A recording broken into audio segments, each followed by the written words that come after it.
Bonjour Martial, où vis-tu aujourd'hui? Ah, quand je suis pas dans mon camion, je viens à Vricourt. Ça se trouve en Moselle, en Lorraine, quoi. Tu es originaire de... Pas du tout, pas du tout. Je suis né en Normandie, mais j'ai dû en partir en courant, j'avais 3 mois. Donc je suis parisien, à vrai dire, quoi. Ma maman, elle chantait du John Baez, donc je l'accompagnais quand j'étais lycéen. J'ai mon oncle qui était également contrebassiste. Il jouait à Montmartre. Et puis mon arrière-grand-père était chef d'orchestre. Voilà.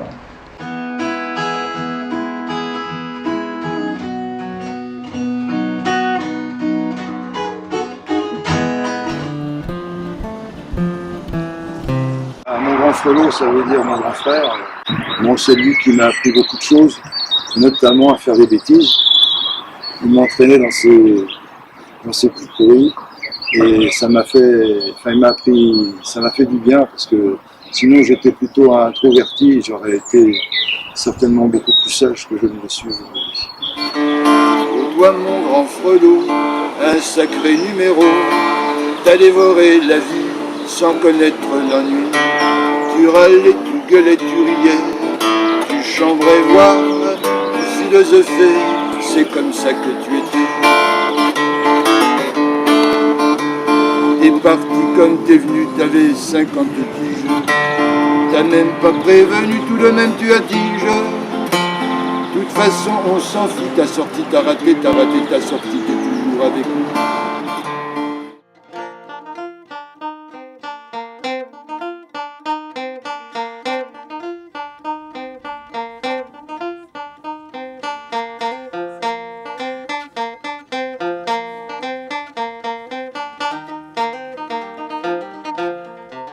J'interprète Brassens depuis l'âge de 16-17 ans à peu près. Suite à son passage à Bobino, je m'étais mis à travailler la guitare. Et donc depuis 16-17 ans, l'âge de 16-17 ans. Ce qui me touche chez lui, c'était, à l'époque, c'était surtout son humanité. Et ce qui me plaît, c'est, comme je joue dans des petites salles où les gens viennent pour écouter, et pour écouter des belles chansons, des beaux textes, ce qui me plaît, c'est de les partager avec le public. J'aime bien jouer dans les petites salles de 50, 100, 200 personnes, 400 personnes, mais pas plus, quoi. J'ai joué dans plusieurs lieux comme le Connétable, qui est un petit caveau à Paris, qui est un caveau plein d'histoires. C'est là où Alain Leprest allait notamment. J'ai joué également au Petit Théâtre dans la ville à Nancy. J'ai joué dans un cinéma pour la sortie d'un film sur Georges Brassens. Ma discographie, j'ai déjà 2 disques, enfin 2 CD. J'en ai un 3e qui est sur le feu là.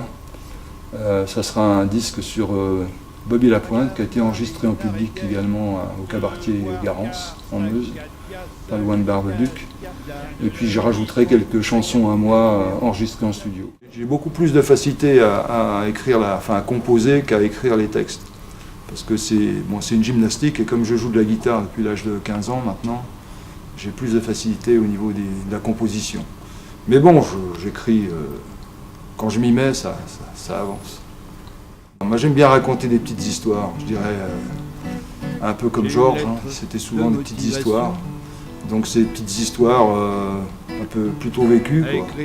Alors, que je transforme à ma sauce, mais souvent ce sont des petites histoires. Des histoires qui me sont arrivées, des chansons à boire, parce qu'il m'arrive de traîner dans les... Même si je ne joue pas dans les troquets, ça m'arrive de boire des canons avec des copains. Bernard Dimet. Bernard Dimet, c'est le monsieur qui a écrit Syracuse, que chantait Salvador. J'ai rencontré il y a bien longtemps le nanar déjanté. À l'époque, il déclamait ses textes dans les petits caboulots à Montmartre. Et j'ai mis un très beau poème de Bernard en musique. Il s'agit de Ivrogne. Et pourquoi pas.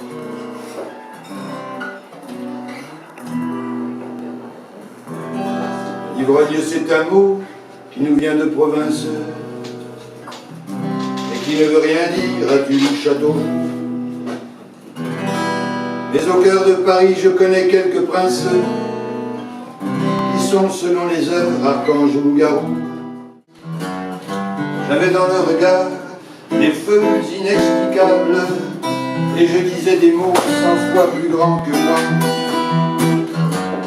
Je pouvais bien finir ma soirée sous la table, ce naufrage après tout ne concernait que moi.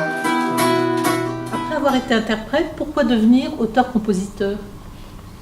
Ça c'est une bonne question, mais c'est la logique. Au départ, on apprend un petit peu avec les beaux textes, notamment de Georges Brassens et puis d'autres, bien entendu. Et puis il y a un moment où on a envie de raconter un peu ces histoires personnelles. Voilà, donc, mais pour moi, ça me paraît être un cheminement logique. Business trip.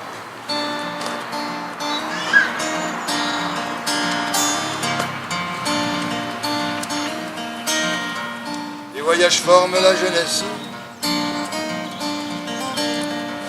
Bien au contraire, moi je prétends, ils nous préparent à la vieillesse. De le constater, il est grand temps. En sachant que je tiens à rester interprète.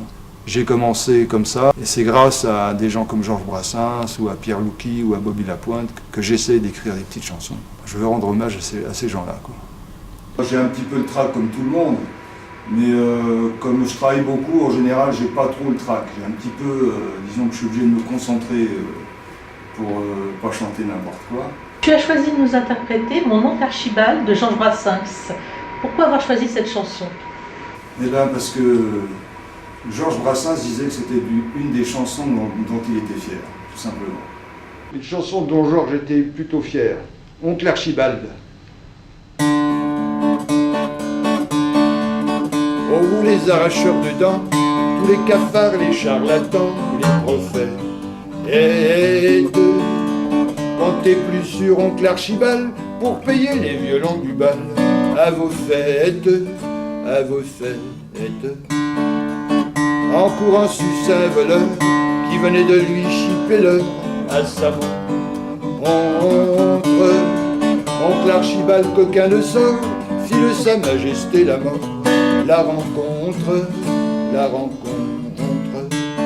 Oncle Archibald d'un ton doyeur lui dit va t'en faire pendre ailleurs. Mon squelette, fille des femelles décharnées, vive les belles intantinées, rondelette, rondelette. Or mon oncle emboîta le pas de la belle qui ne semblait pas si féroce. Et les voilà bras dessus, les voilà partis je ne sais où, faire leurs noces, faire leurs noces.